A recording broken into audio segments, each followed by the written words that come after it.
बिस्मिल्लाहिर्रहमानिर्रहीम, अस्सलाम वालेकुम नाज़रीन, मैं हूँ एमएसजे और मेरे साथ मौजूद है एस्ट्रोलॉजर मलिक महबूब साहब। सर कैसे हैं आप? ठीक हैं? खैरियत से हैं?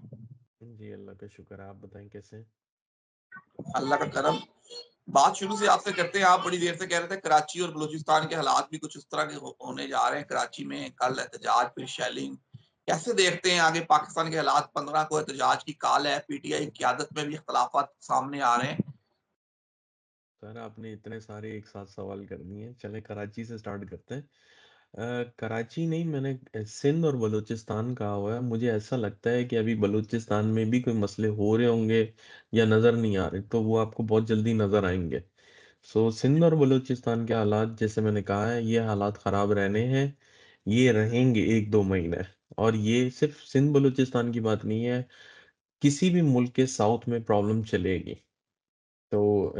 इसलिए मैं आपको बोल रहा था कि मुझे ये एरिया अफ़्लिक्टेड लगता है और यहाँ प्रॉब्लम होंगे। तो ख़ैर अल्लाह ख़ैर करे, ये मसले अभी पाकिस्तान में तो ये है कि मुझे ऐसा लगता है कि पूरे पाकिस्तान में ही मसले शुरू हो जाएँगे। ये तो बहुत ज़्यादा एरिया ऐसे हैं जो आपको हॉटस्पॉट दिखते हैं कि ये जो है मेजर एरिया होंगे, जहाँ पे प्रॉब्लम होंगे, लेकिन आने वाले दिनों में मुझे ऐसा लगता है पूरे पाकिस्तान में इश्यू होने वाला है। अब आते हैं आपके दूसरे सवाल की तरफ कि कल की कॉल का। बज़ाहिर मुझे ऐसा लगता है कि ये लोग बहुत कम इम्कानात हैं कि खान साहब से मुलाकात कराएँ और पीटीआई अगर कल इस बात पे आमादा हो भी जाती है या इस तरह से ये हो जाता है कि हम मुलतवी कर दें, तो ये इनके हक में ज़्यादा बेहतर है। लेकिन अगर मुलतवी नहीं होता, तो मुझे ये ऑनेस्टली स्पीकिंग 15-16 को जलसा होता हुआ नहीं दिख रहा। ये वही शक्ल इख्तियार करेगा जो 4 अक्टूबर को हुआ था। 1-2 दिन वही प्रॉब्लम्स होंगे, वही तसादुम होंगे और 17-18 मुझे ऐसा लगता है कि कोई ऐसा मेजर गवर्नमेंट को पावर मिलने वाली है जो गवर्नमेंट कोई सख्त ऐलान कर देगा।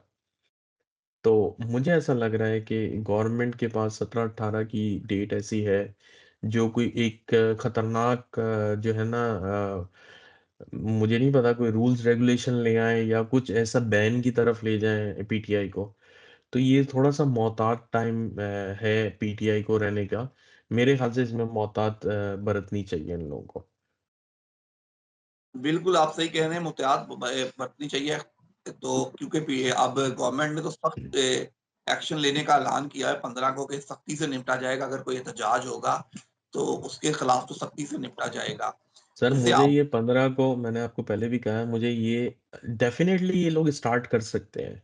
लेकिन मुझे ये डी चौक पे मामला पहुँचता हुआ नहीं दिख रहा क्योंकि ये लोग करेंगे तो सही। अगर ये 15 को मुलतवी कर देते हैं तो मुझे ऐसा लगता है कि 17-18 के बाद ये जलसे जुलूस जो हैं ज़्यादा एक्टिव होते हुए दिखेंगे या आपको इनकी शिद्दत ज़्यादा दिखेगी। तो मुझे हो सकता है मेरी रीडिंग गलत भी हो लेकिन जहाँ तक मेरी रीडिंग में मुझे ऐसा लग रहा है 15-16 को ज़रा मुश्किल ही है ये एहतजाज हो। इसमें तो बिल्कुल तसादुम ही दिख रहे हैं मुझे 15-16 को। अगर 15-16 को एहतजाज होता है तो तसादम होगा, पीटीआई पे मज़ीद सख्ती बढ़ सकती है। जी सर, 15-16 को अगर इन्होंने एहतजाज किया तो 17-18 जो डेट्स हैं ना मुझे वैसे ही गवर्नमेंट के हिस्से में दिख रही हैं कि गवर्नमेंट उसमें कोई एक्शन लेने वाला है, ये एहतजाज करे ना करे। अब वो बोलते हैं ना कि बुरे दिन आ रहे होते हैं तो इंसान पहले एहतियात बरतता है कि हमारे पे सख्ती कम हो। तो ये अगर खुलेआम चले जाएँगे कि आओ बैल मुझे मारो तो फिर ज़रा ज़्यादा मुश्किलात हो जाएँगी। जैसे 17-18 आपको गवर्नमेंट के बड़े हक में नज़र आ रही है, 17-18 को गवर्नमेंट आईनी तरमीम भी तो ला सकती है। नहीं सर, आईनी तरमीम का जो मामला है ना वो हम उसमें से देख रहे हैं, कोर्ट से देख रहे हैं और उसको लॉ एंड ऑर्डर की तरफ से देख रहे हैं। तो मुझे ऐसा नहीं लगता कि आईनी तरमीम आएगी, लेकिन वो कुछ ऐसे एक्शन ले सकते हैं, जैसे स्ट्रिक्टनेस दिखती है ना, तो मुझे वो दिख रही है कि मुझे इंसाफ में कुछ चेंज रद्दो-बदल नहीं दिख रही है। केपीके में ग्रैंड जिरगा होता है।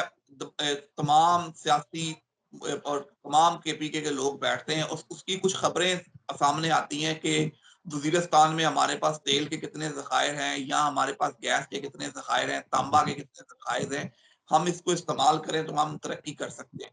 क्या पाकिस्तान उस जगह पे आ गया है कि अब इस तरह के जिरगे होंगे और लोग खुद से फैसला करेंगे हम अपने ज़खायर का इस्तेमाल किस तरह करें? सर अल्लाह करे ऐसे हम हालात हो जाएं, मुझे तो अभी ज़रा मुश्किल ही लग रहा है कि ऐसे हालात होंगे।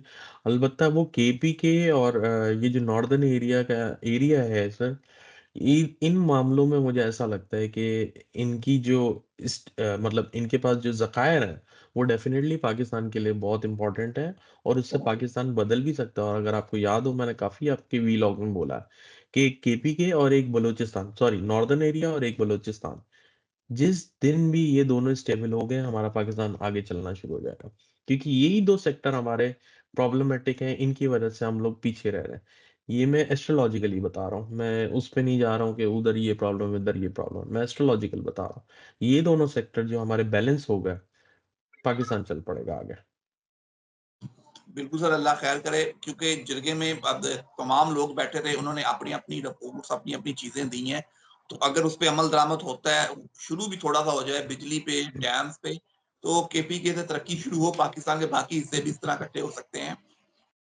जी, डेफ़िनेटली सर, मैं यही आपको बता रहा हूँ। लेकिन मुझे जो ज़्यादा प्रॉब्लम दिख रही है अभी, जो केपीके में फिर भी आप कह सकते हैं कि अगर फॉर एग्ज़ाम्पल 60-70% इश्यूज़ हैं, तो मुझे बलूचिस्तान, सिंध में 80-90% प्रॉब्लम दिख रही हैं। सर दूसरी तरफ अगर बात करूँ एमक्यूएम की, एक आईनी तरमीम, आपने तो कहा है कि आईनी तरमीम आपको लगता नहीं है कभी पास होगी, अगर अभी ना हुई तो फिर कभी नहीं होगी। एमपीएम ने हुकूमत को सुरख झंडी दिखा दी है। उन्होंने बल्दियाती अदारों के तमाम अख्तियारात मांग लिए हैं, तमाम मुल्क में, कि बल्दियाती अदारों को मजबूत किया जाए। अगर आप नहीं करेंगे, इस आईनी तरमीम में तरमीम लेके नहीं आएंगे, तो हम आपका साथ नहीं देंगे। हुकूमत बुरी तरह फंस गई है। एक तरफ पीपल्स पार्टी है, दूसरी तरफ उनके इत्तेहादी एमपीएम वाले हैं। समझ नहीं हुकूमत को आ रही। आजम नजीर तारक कह रहे हैं कि जी शायद 2 माह आगे चली जाए ये तरमीम। लगता है ऐसा होगा। सर अगर 2 माह आगे जाती है फॉर एग्ज़ाम्पल, तो वो इसका कोई तरमीम का कोई सर-पैर वैसे भी नहीं है ना। उनको तो करवानी है, अभी नहीं तो कभी नहीं, बस वही वाली मिसाल है। और जहाँ तक आपकी ये बात रही कि इनके इत्तेहादी इनके साथ मतलब साथ छोड़ रहे हैं, तो ये कोई मेरे लिए सरप्राइजिंग फैक्ट नहीं है। ये एक कॉमन सी बात है कि इंसान का खुदा ना खास्ता, किसी का भी ना हो, लेकिन खुदा ना खास्ता जब भी किसी का बुरा वक़्त आता है, सबसे पहले आपको अपने ही छोड़ते हैं। एक खान साहब की मिसाल देख लें। बिल्कुल।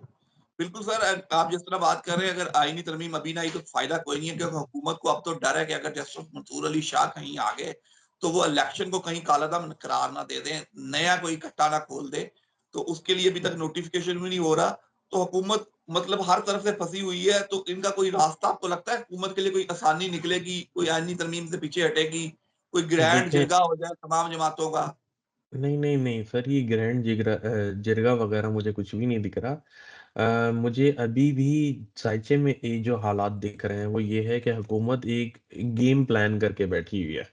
ऑनेस्टली स्पीकिंग, मैं ये नहीं बोलना चाहता था, लेकिन मुझे ऐसा लग रहा है कि जो हुकूमत के सितारों में वो एक गेम प्लान की हुई है कि आईनी तरमीम अगर हो गई तो वेरी गुड, नहीं हुई तो ये एक खुदा ना खास्ता एक 9 मई वाला वाकया प्लान करेंगे।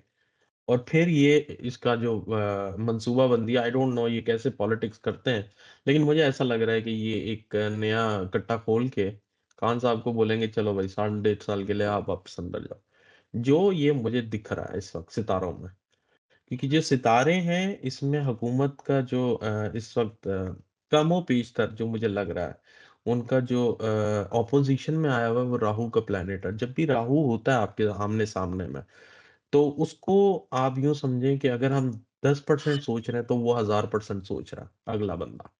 तो मुझे ऐसा लग रहा है कि हुकूमत डेफ़िनेटली, इनके पास प्लान ए भी है, प्लान बी भी है, प्लान सी भी है। तो वो हर तरफ से अल्टीमेटली जो मुझे हालात दिखते हैं वो ऐसे हैं कि इसमें अल्लाह ना करे आवाम को ही धोखा होने वाला है वापस।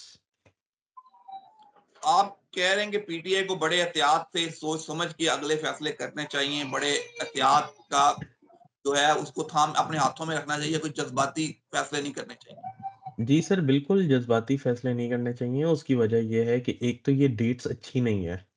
ये डेट्स अगर इन पे कोई मामलात उठाए गए तो ये इनके लिए गले पड़ जाएँगे। अगर ये मामलात इस टाइम पे उठाए गए तो ये गले पड़ जाएँगे। और जो पीटीआई का पास्ट एक्सपीरियंस मैं देख रहा हूँ, वो यही है कि वो शोर मचाते हैं, पहुँचते नहीं हैं और फिर लोगों को पिटवा के खुद गायब हो जाते हैं। तो अभी ज़रा मुझे जो मामलात हैं, उस मामले में एक तो पीटीआई के अंदर प्रॉब्लम है, ऊपर से कुदरती मसले हैं और ये अगर इन्होंने वाक़ई स कदम उठाना है, तो ये सोच के उठाना चाहिए कि या तो आर या तो पार, वरना फिर ये बहुत गंदे फँसने वाले हैं। सर आर या पार वाली अब उस तरह की ना तो इजाज़त है, ना उस तरह की क़यादत है उनके पास जो क़यादत निकले और आर या पार कर जाए। तो ख़या मेरा तो अपना एक नज़रिया है कि पीटीआई को मतलब जितना टाइम उन्होंने अपना गुज़ारा है, मज़ीद टाइम को डिले करना चाहिए और चीज़ों को जज़्बाती होने की बजाय कानूनी तरीके से लड़ना चाहिए। सर, कानूनी तरीके से मैं आपको एक बात बताऊँ, ये कानूनी तरीके से अगर ये लड़ेंगे भी तो इनको इसलिए फ़ायदा नहीं होगा क्योंकि इनकी पार्टी में प्रॉब्लम है। इनकी पार्टी एक पेज पे नहीं है। अब ये मैं आपको शायद 2 महीने से बोलता आ रहा था, तब नज़र नहीं आ रहा था। लेकिन अब तो खुल के सबके सामने आ गया ना सर। अगर पार्टी बिल्कुल, एक पेज पे होती तो ये अब तक खान साहब बाहर होते हैं, मैं आपको सही बता रहा हूँ। बिल्कुल सर। तो sir thank you sir. Astrologically जी, बिल्कुल, एस्ट्रोलॉजिकली मैं एक छोटी-सी बात कहूँगा कि मुझे ऐसा लगता है कि ये जो मामलात हैं, 17-18 के बाद उठाने चाहिए। ये अगर अभी उठाए गए तो ये बहुत खतरनाक शेप इख्तियार कर जाएँगे। बिल्कुल 17-18 के बाद मामलात को देखना चाहिए। Thank you so much. And पे कोई मैसेज हो तो ज़रूर शेयर कीजिए।